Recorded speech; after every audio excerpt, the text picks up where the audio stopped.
Naman, kung tayo ba ay nagbibigay ng dangal sa ating mga nasawi na mga kasama, ay kailangan ang ating pangako sa kanila at ay lagi natin sinasabi, kahit ano pang mangyari, ang inyong mga pamilya ay aalagaan natin, hindi po namin pababayaan. Sabi nila sa akin, masyado kasi mahaba ang proseso, mahaba ang komplikado, mga documentary requirements at kung ano-ano.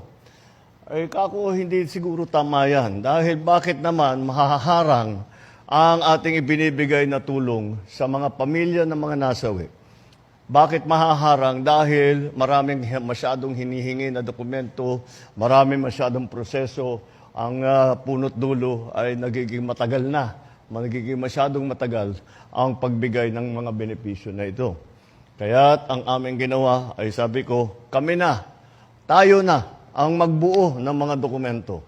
Tayo na ang mag-ayos ng kanilang mga pangangailangan upang maging mas makabuluhan ang ating selebrasyon sa araw ng kagitingan upang mas mabibigyan ng kahulugan ang ating ginagawa ngayong araw na ito. Dapat sa araw na ito maibigay na natin. Kaya kayo, mga beneficiaries ng ating mga programa para sa mga pamilya ng mga nasawi sa habang sila'y nagsiservisyo sa bansa, ay ngayong araw na ito, masasabi ko, maibibigay na namin lahat ng inaantay ninyo na napakatagal. Hindi dapat naging ganito katagal.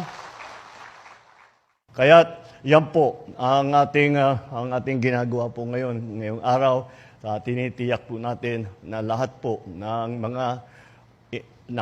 lahat ng pamilya ng mga na nawalan